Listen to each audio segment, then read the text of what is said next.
something that Jeremiah has been like making me think about more is how I affect my connection with God, really. God is always there, but the choices I'm making, the attitude I have, I think that has the bigger piece in some ways of how connected I subjectively feel to God. Welcome to the Bible in 1 Year podcast, brought to you by two Brits and a Bible. If you like the idea of a casual yet meaningful chat about the Bible with a couple of mates, listen in, something here could be good.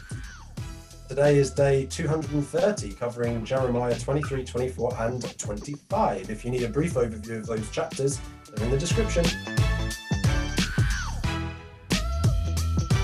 They are indeed, sir. They are indeed in the description. I'm filibustering because I lost my place. Jeremiah 23, verse 1. So this is just straight in. Woe to the shepherds who are destroying and scattering the sheep of my pasture. And I just thought that was really interesting wording, because so often it refers to God being the good shepherd and us hearing his voice and there being wolves and stuff like that. But it kind of has always really been about Jesus, God as the shepherd. But in this instance, it's referring to other shepherds who are there destroying and scattering the sheep, not wolves, not difficulty and trouble, but other shepherds. And it's interesting because it goes on then after this to talk about lying prophets and false prophets and mediums and spiritists and all sorts of stuff like that. And it makes it feel far more like you're in a battle zone, basically, with different people like trying to convince you otherwise. And I'm going to go on to chat about it. Might be later today, might be tomorrow, about hearing his voice and recognizing his voice. But yeah, just the wording on that really caught me. Dude, that's already good. I'm sorry that you might have better coming, I'm not sure, but that's so good. And you're exactly right, because the other shepherds, so to speak, are Satan and demons and other things trying to ward you away. They're not as powerful as God, obviously, but they still have power over us. Yeah. We're still sheep in comparison to Satan, for example. So yeah, love that. That's an amazing start. I'm going to jump way down to 23:23. I know you've got 23:16. 23:16 was basically the same thing. Don't listen to false prophets, learn to discern what's from God. Because that part really, just because it kind of made sense in the same part, they're all like Sodom. Oh no, wait, sorry. Don't listen to what the prophets are prophesying to you. They fill you with false hopes. They speak visions from their own minds, not from the mouth of the Lord. And basically, it's like we need to learn to weigh up what other people are saying and not take it at face value. That's why it's good to pray about it, to bounce prophetic words off other people, and like just put up your own safeguard. So that's kind of my point on that, really. Love it. Yeah, absolutely. That was also pretty good, mate. Okay, so 23:23. Am I only a God nearby, declares the Lord, and not a God far away? I just love the simplicity of that. But again, it's part of the Christian life, really, isn't it? Like sometimes you'll feel God like right there in the room with you, so present, so connected. And other times you'll feel like God is this distant entity miles away and just not there with you. The truth is that God is always there with you, even if you're not attuned and connected. Something that Jeremiah has been like making me think about more is how I affect my connection with God, really. God is always there, but the choices I'm making, the attitude I have, the way I react to my season, whatever season I'm in, I think that has the bigger piece in some ways of how connected I subjectively feel to God. So yeah, there you go. 23:23. Like, hey, also that's good. Like both just jumping straight in with some heavy hits. you could just tune out now, people. It's all downhill from here. Go on, you keep on rolling. Yeah, so 23 verses 25 and 26. I've heard what the prophets say who prophesy lies in my name. They say, I had a dream. How long will this continue in the hearts of these lying prophets who prophesy the delusions of their own minds?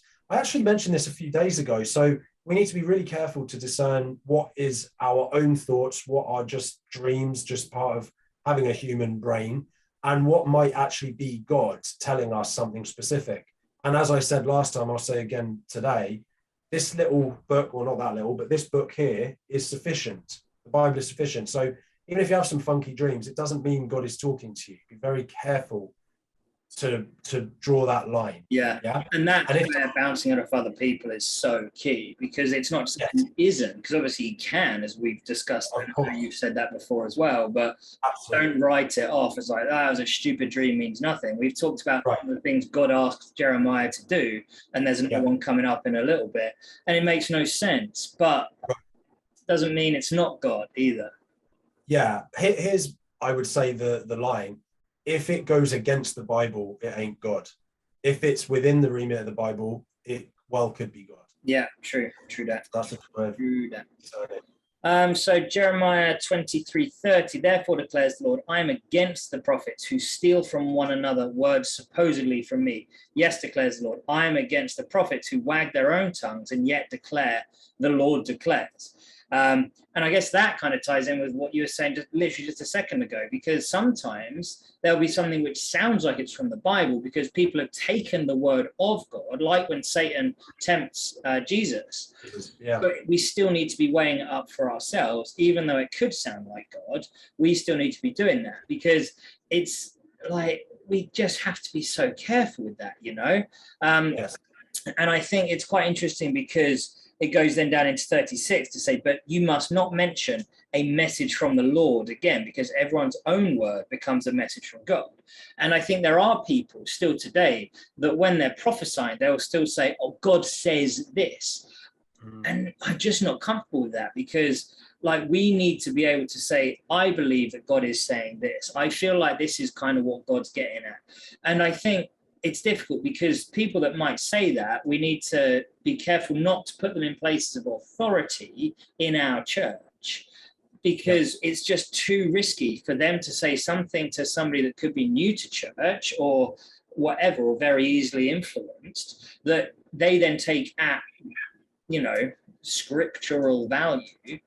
And that's not the place. Like, but at the same time, I think we have to be careful not to sort of chastise them, because they're obviously, they believe they're hearing from God. And I think there's a fine line between evil false prophets and people that are just like, this is what God says. And they're like, nah, you're not quite spot on there, bro. Yeah. But also allow God to deal with that. We don't have to come against them. Right, exactly. That's better, potentially. What you just said there is so important. I'm going to skip 24, the verses I have for that. You've got another bold one in 23. Do you want to go with that one, or? Honestly, no, that was the point I just made about don't mention a message from the Lord, and encourage people to dig for themselves, you know, like, hey, I think God is saying this, but you need to pray into that as well. We can't just spoon feed people. 100%. And again, that's where the Bible is so incredibly useful. Yeah. So skipping to Jeremiah 25, verse 6, do not follow other gods to serve and worship them. Do not arouse my anger with what your hands have made, then I will not harm you.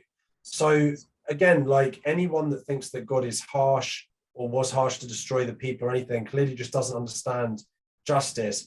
He gave them so many warnings. He gave them an out right there as the city was burning. Just leave the city and I'll save you, right? And even now, he's again like giving more warnings and trying to be so patient. And you just get so frustrated for God sometimes. You're just like, why won't we learn? And it's important to understand it's us too, obviously. Oh, yeah. So it's just, it makes us look so stupid when you put it like this. And you can reflect on that, I think, in your own life and realize so much stuff you do is so just dumb. Quick one from later on in 25, if that's all right.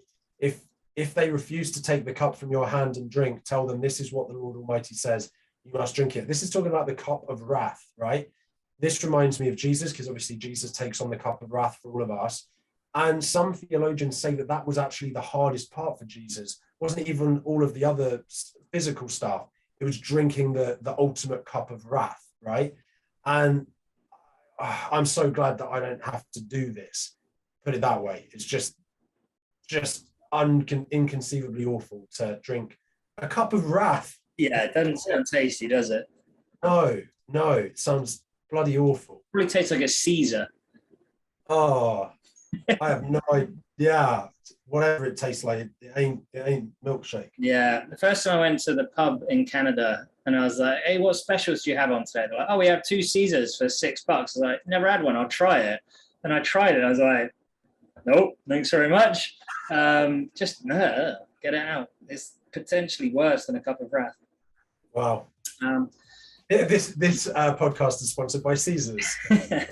All right, you beautiful people. Tomorrow, 26, 27, 28, 29, please read. And in the meantime, why don't you share to add 2 Brits in the Bible on social media and that?